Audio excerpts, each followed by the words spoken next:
Pat and Agnes ng Ben and Ben. Exclusive tayong pinatuloy sa kanilang love nest. Ang ganda.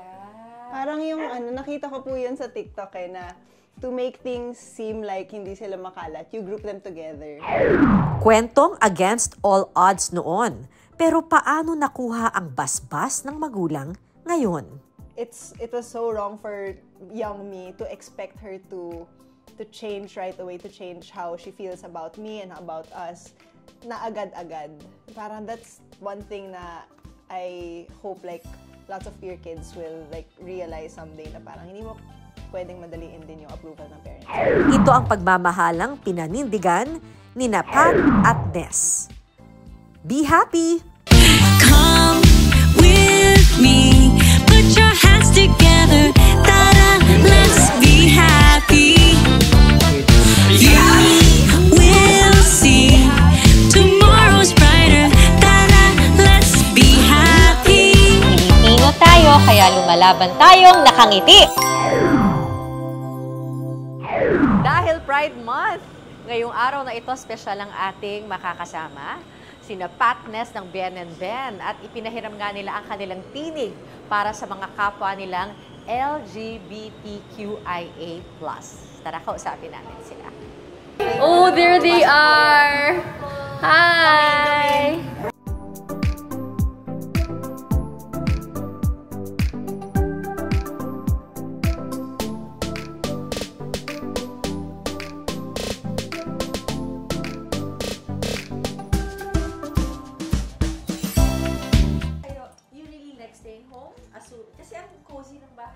Ever since we moved here, yes. Yun po yung goal yung to create a space where we don't want to live. As in like, ang dami mga days na parang ayoko na lumabas. Like, I just want to enjoy yung monthly amortization natin. Yan. There? Sige, okay na yan. Hi, it's Pat. And Agnes, and this is Pat and Agnes try to vlog again. Yes! Recently, well, last year, may na-discover kami na roastery in Tanay. And sobrang, as in, iba yung grade ng coffee nila. Like, meron kami sobrang favorite na coffee from Japan. Tapos yun yung parang lagi namin standard when we go tour around. As in, pag nagtutour yung band, Sydney, kung saan man, lagi kami nagka-coffee. As in, we wanna, tas kung gusto namin, we'll buy the beans. Usually, yun yung pasalubong namin sa bahay. Hindi po ako nagla-latte art, so ano lang siya. Lagyan natin Best ng effort. interpretation. Do you have the, I tried. I tried. Yan ba yun? Ano to? It's good. Oh, what Thank is you po. it? What is it? I forgot the name of the beans kasi medyo matagal na siya sa atin. Yung Sitio Bellis Ano ba yata. siya dyan? No, it's not here. Hindi sabihin sa paggawa yun It's true. Tapos we have this installed talaga. Kasi dapat, ito yung bahay ni Archie, the corgi. Minameasure pa niya nun si Archie, pinapasit pa niya. So, nung nalagay na, ito yung next namin pa-project kasi gusto ko siya sa tanggalin. Kasi ito pala yung kasya kay Archie. We bought this one kasi hindi siya mapakali pag wala siyang sariling room. Space, no? Yeah. So, kasi siya na naka-cage dyan.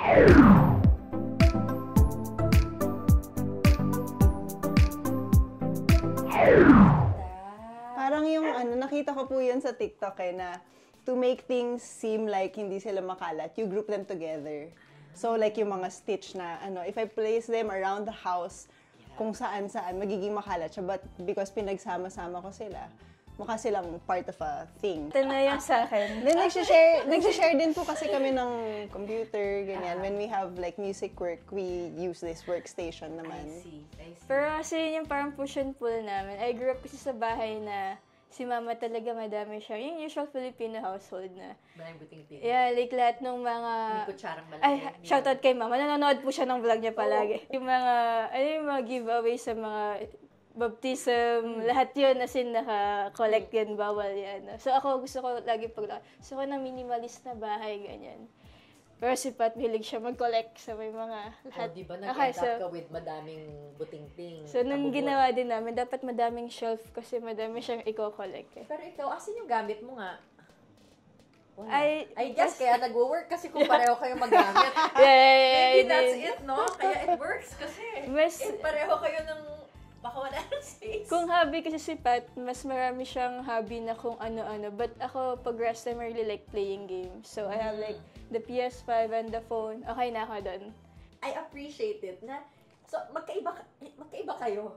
Very opposite po kami. Yeah, she sa tries to totoo bring lang. me sa mga ganap niya. Like, I tried boxing at least twice. As in, tinatry ko talaga. Tapos, it's not for me. Kung masaya ka, just do it. Wag mo na akong isama. Tapos meron din naman siyang mga games na hindi ko kayang laruin kasi mabilis ako mahilo.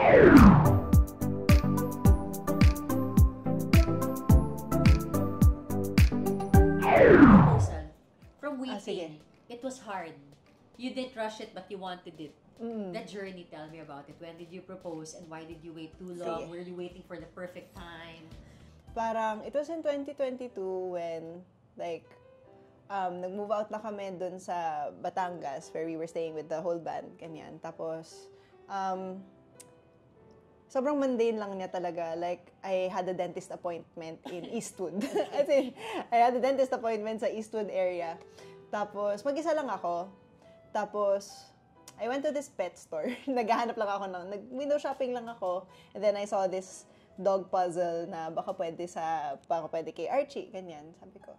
And then, I called Agnes. Sabi ko, uy, meron ako nakitang dog puzzle dito, baka pwede kay Archie. And then, she's like, sige, bilhin mo. Ganyan.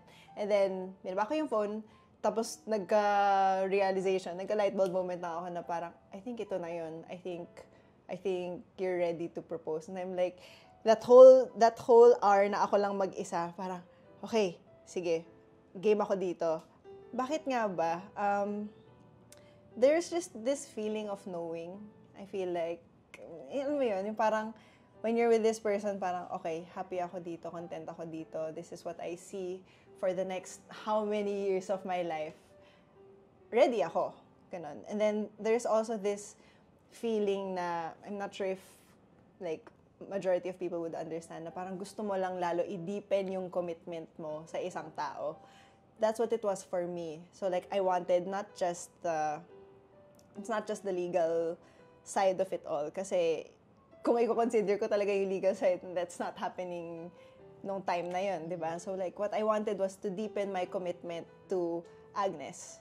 Her family also. Kasi it's not just me, it's not just her, it's also her family, it's also my family. Yes, everything. Kahit tagilid. Kahit tagilid dito sa Pinas. Commit, even if you know there is really no future. Yeah. Yet, at least, to have that union in the Philippines. So, nung nag-propose siya, yung unang question ko is, kasi nung nag-propose na siya, meron na siyang binabasang ganyan. Tapos, alam ba to ng parents mo? Tapos sinabi niya na parang kinausap naman daw niya, ganyan. So parang, it was really a surprise for me. Kasi I thought, hindi pa siya mangyayari anytime soon. At siguro next year pa, if ever man. Kasi feeling ko parang yun nga.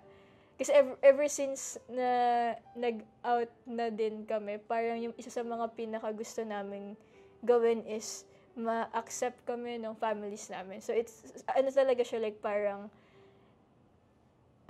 proactive in like doing it sa both sides. Like we go out for like lunch, dinner sa family ko. Or pag kaya din, pupunta kami, uwi kami sa kanya. So parang lagi kaming keen on making that happen na accepted tayo on both sides. So parang nung sa parents niya, yun yung gusto ko muna na mangyari. Na-dream ko yun, nasabi ko sa kanya, kung magpakasal tayo, gusto ko nandun yung family mo kasi alam ko sobrang important nila sa'yo. And ayan, kaya sobrang blessing nung nangyari talaga siya na, dito sila tita and tito. Ang maganda, hindi nyo minadali. Parang nahidog siyang kusa. Why did you decide to get married? 10 years na kasi kami this year. So we got married last year. Gusto naman namin magpakasal, but with the Philippine setting nga na parang anong mangyayari kung nagpakasal tayo. Like, kahit kami kasi, sabi ko nga kay Pat, kung gusto natin magpakasal bukas, kaya naman natin lumipad kahit saan ngayon. Parang, tapos pakasal tayo, tapos babalik, tapos anong mangyayari? Happy ka ba? Para wag ka mabitin, please like and subscribe to our channel para makagawa pa tayo ng mga inspiring at nakakahaping mga content. And don't forget to click on that alert button. Now na! Maraming salamat! Be happy! we know friends who got married abroad, tapos pagbalik dito, sila yung nagsasabi na yung cons nga is like, masaya ka doon, you will check yung parang married pag mga sa papers. Pagbalik dito, parang kailangan mo siyang lunukin ulit na parang, okay, single ako dito. Sa lahat ng mga papeles dito, you have to say na, okay, hindi ako married. Or, may friends din kami na married na sila, pero nung kailangan sa hospital, na ER yung partner, tapos unconscious. She can't, like, yeah. So, parang, yun, sinarinig ko lang siya doon, pero ito kasi like, kilala ko na to, tapos ito pa din nangyari sa nila. Ako yung kay Pat, parang mag-ipon na lang tayo kasi yun din yung point ng parents niya nung una na, save your money. You'll never know kung kailan nyo siya kailanganin, like what happened nung pandemic, diba? Like, kami yung unang natamaan, the entertainment industry nga parang walang work. So parang, yun yung lagi nilang mindset na, kung magpapakasal kayo, parang gastos din yan. Save na lang your money kasi di naman siya dito pa legal. Yeah, well, I was going to add sa sinasabi mo. Ang dami kasing mga roadblocks. So, yun nga, sabi nga ni Agnes, we could get married if we wanted to. Pero like, at the time, like, nung bagong propose pa lang ako, parang, bagong engage pa lang kami, hindi pa namin kaya nung time na yun. So, yung naging game plan namin is, sige, while we're figuring it out, mag-ipon na lang muna tayo, and then when we feel that the time is right, sige, gawin natin. There's that, the aspect of family. Tapos, syempre, hindi lang kami yung lilipad doon. Gusto sana namin, nandun yung family namin. Financially, yun, we had to really save up for that. May mga friends kaming kinakasal, you know, like in the span of 2 years, may mga na-engage after. Tapos right after a few months, they get married na. So parang kami like, we attend this wedding, tapos parang, parang alam mo yung happy ka, pero like may mood na. So kailan niya sa atin? Kasi, yeah, and then when people ask us, okay lang na kayo, parang sa loob-loob ko, it's not that simple. I mean, you can ask that question to someone who's also in a straight marriage, in a straight relationship, ganun. But there has to be like a little bit of sensitivity kasi when you ask queer couples, kasi it's not that simple for us. Like, it involves one, planning, two, like, letting your family know that this is what's happening to you, ganyan. Meron siyang financial and emotional challenges, mga ganun.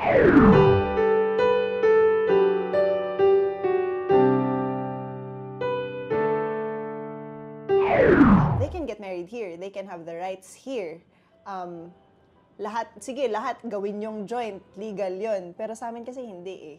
Like, we have to find ways para maging beneficiary namin yung isa't isa. Like, we had to parang may mga kailangan pa kami patunayan sa bangko to open a joint account. Well, madali lang naman yung certificate of no marriage sa mga insurance. Madali lang naman yun. So, like, sa inyong mga nanonood, if you want to name your partner as your beneficiary, madali lang yun. Just, insurance-wise. Insurance-wise, pwede yun.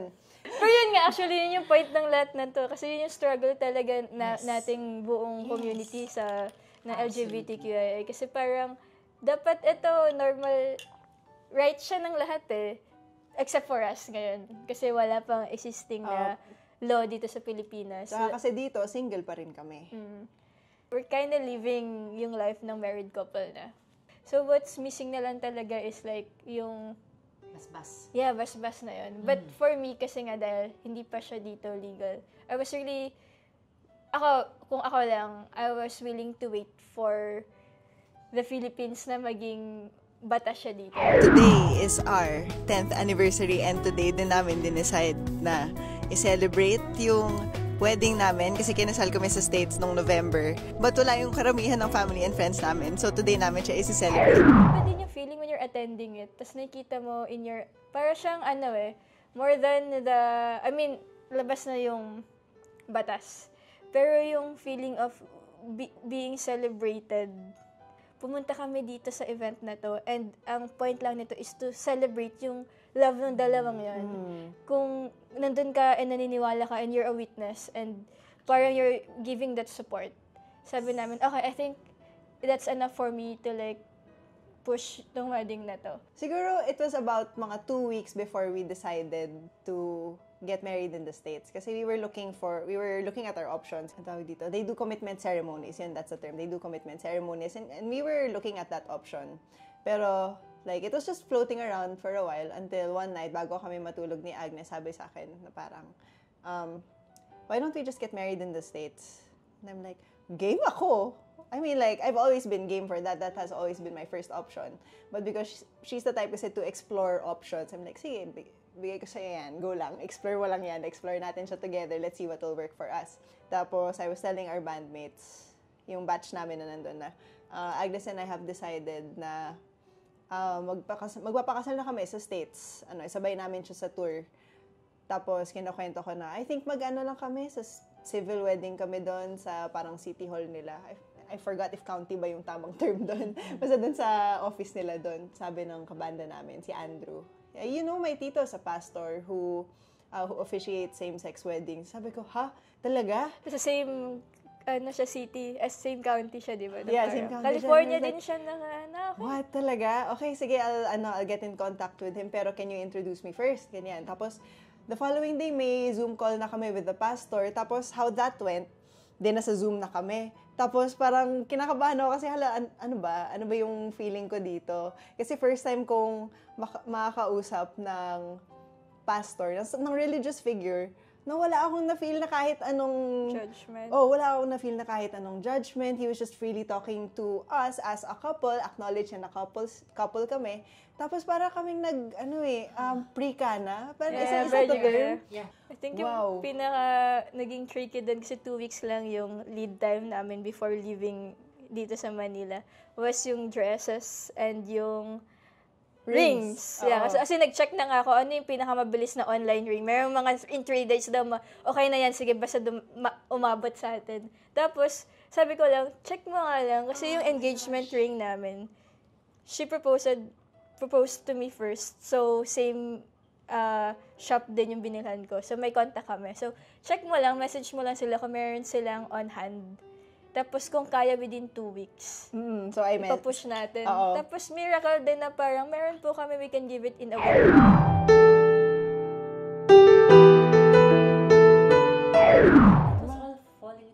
Yeah, it was so weird kasi ang bilis ng mga pangyayari. Like, when we decided na, okay, game na, parang lahat biglang, okay, tuloy-tuloy siya. Tapos yung dress din, buti din may stylist kami. So, I think everybody sa band na nagpakasal, sa kanya nagpa-style. So, she has na yung measurements namin. So, as in, parang on the day of flying, yun yung, namin, ang tawag na, fitting. So, before going sa airport, we went pa sa condo niya, nagpa-fit kami. Kasi alam namin, merong sa team namin na pupunta ng US later pa. So, meron pa siyang more or less like 2 weeks pa to prepare the Tapos, trust lang talaga na, ito na lang, Gila, yung papa-edit namin. Tapos, trust na namin yung gagawin. So, pagdating doon, saktong-sakto siya. Galing ganda. Talaga. Dahil inisip namin na una civil, so parang hindi namin siya pinlano. So like, a day before, bigla lang sinabi ni Pastor, sino yung ring bearer, sino yung, oh my God, di pala natin inisip yan, mayroon nga pala. Inisip lang namin yung kakainin ng mga guests, tsaka yung garden, ganyan, kailangan natin siya i-secure. Tapos parang, si Jam yung drummer namin, kasi, can you, be a ring bearer? Tapos game siya. Tapos si Andrew, na, ayan nga, parang, can you be our flower person, flower boy? Tapos na-realize namin, wala tayong flowers. Tapos, was the day before na the wedding. Yung grandpa mo, nagtanim siya ng roses sa tapat ng bahay natin. Check mo, full bloom sila ngayon. Tapos I was like, no way. Kasi my grandpa died during COVID. Yung tita ko, kinuha niya lahat yan. Kinuha niya lahat ng mga roses na nandun. Tapos, nagamit namin siya. So, kasama si Lolo. Yeah, my gosh, ang dami kong iniyak nung sinabi nung tita ko na yan. Everybody was gifting us like But things. it was all bas-bas. Parang it was like, hey, go ahead. To me, Yeah. just listening to how it is, parang it was perhaps the right time. Kasi tagal yun nung together. Yeah. Kaya nga Like, parang we didn't even think about yung documentation. So, our bandmates were like, Tony and Andrew were like, really into photography. So, parang kami na, wag niyo nang isipin. Kami na bahala sa photos. Tapos, eventually, dun sa touring party, nasama yung director ng Paninindigan Kita music video. So, nung may message namin siya, Direct Nick, sakto pala, sasama ka sa tour, sabihin namin sa'yo na magpapakasal na kami. Ano yung rate mo for if pwede mong take yung video ng wedding, sabi, hindi, okay na din. As in, people were like giving us, ako like, na bahala pinupush sa namin inyo. siya na, hindi magbabayad kami. Hindi ako mag-shoot.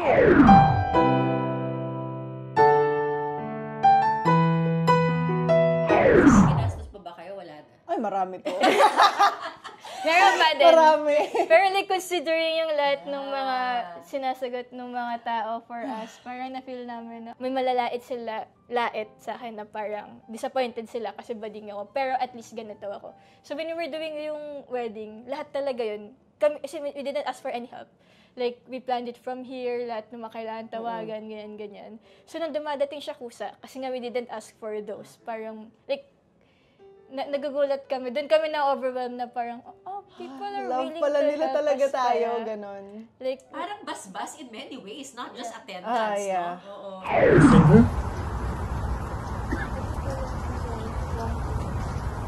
All right. And before you do, repeat after me. Pat, I give this ring to you. How did you feel receiving all the blessings nung wedding ninyo? At how did you feel on the day itself, looking back about all that happened on your wedding day? Posible palang maka-feel ng ganito karaming love from the people around us. Like, first time ko siyang ma-feel. Kasi I wasn't sure kung yung nanay ko ba ay sisipot. Diba? I wasn't sure if she was gonna fly in. I was like just really crying kasi I was so overwhelmed na parang, oh my God, my mom is here. My mom is here and my friends are coming. My whole family is coming and naka-set up na rin yung Facebook Live for the people back home and everyone's gonna come, everyone's gonna see. The only moment na umiyak talaga ako nung wedding day namin was seeing my mom. Kasi siya talaga yung parang in denial for the longest time, yung parang fine-fight niya. Pero dahil nga, mahal niya ako, at nandun siya, the fact pa lang na nandun siya, okay na ako dun. I mean, it was so wrong for young me to expect her to change right away, to change how she feels about me and about us, na agad-agad. Parang that's one thing na I hope like lots of queer kids will like realize someday na parang hindi mo pwedeng madaliin din yung approval ng parents mo. Ganun. So, when she was there, like, that was the only time like I really ugly cried na parang nag-hug kami. After ko mag-walk down the aisle, sinabihan ako ng dad ko. Siya kasi naghatid sa akin, sabi ng dad ko, puntahan mo naman mami mo. I'm like, andyan ba siya? Tapos pinuntahan ko. Sure. I wasn't sure. She was there pala. as someone na ayoko sanang practical person na ayoko sanang ituloy yung wedding until okay siya dito sa Pilipinas. During that day, dun ko na-realize na ito yung point nun na parang everyone, at least most of the people we love are in the same space and we are being celebrated. So, nandun na kami nung wedding day, tapos everyone was like really showing yung love and parang na-feel ko, na-love kami ni God. At the same time, na-love kami ng mga people na to. As in, yun talaga yung parang, it feels like I'm dreaming.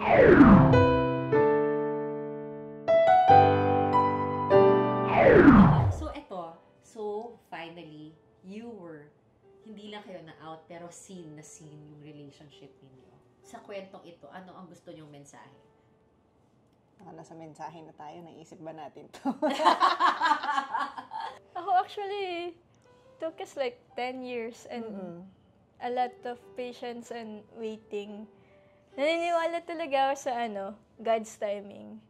Kasi may mga bagay talaga na kung gusto mo, kaya mo talaga siyang i-push Pero if you like just listen sa sinasabi sa'yo ni God or like if you believe sa universe, may mga things talaga na pwede namang makuha, pero if you just wait, may mas pa pala. I feel like in this lifetime, ma-achieve naman natin yung same-sex union and our equal rights. I feel like mangyayari talaga yan. Just look at the amount of queer representation on social media right now. Mangyayari talaga yan. But we have to be patient and we have to keep showing up and we have to keep believing and fighting that things will be better for us. Don't be afraid to take up space. you don't know kung sino yung may inspire mo sa story mo talaga. Like, hindi naman namin sinadya na maging ganito. I mean, if there is a call to, if there is a call to like, step up to fight for our equal rights or to like even just share our story, I think you should take it. Kasi you know, all these efforts will add up. Malay mo, in 10 years, nandyan na yan. Thank you, Lord. Thank you, Lord, talaga. Message isa't isa. Hala. Thank you for being brave. Joke lang. Okay, go. No, thank you for being brave for us and for fighting for what we have now. Kasi kung ako lang, I mean,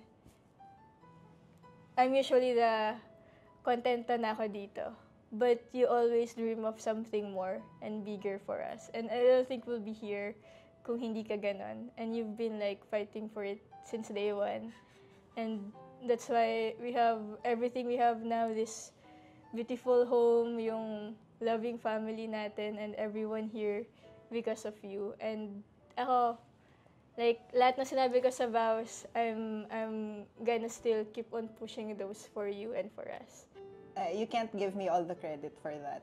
Kasi feeling ko hindi mangyayari. Hindi siya magiging ganun kaganda kung hinayaan mo lang ako gawin yung gusto ko para sa atin. Kasi thank you for convincing me to wait for my parents. Because if I had it my way, I wouldn't have waited for them. Thank you for letting me see that I wouldn't be happy or our wedding wouldn't be as nice if they weren't there. Thank you for pulling me back. Thank you for your patience always sa akin. Kasi you know how I am. Thank you for your patience sa akin. Thank you for taking part in this life with me. And thank you for choosing me. Thank you for loving me and seeing me the way I am. Diba? The best way to love a person is to accept them for who they are. And thank you for loving me wholeheartedly. Quirks and all. Okay na yun. Thank you.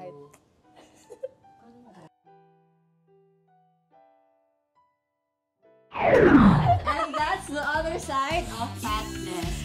Be happy!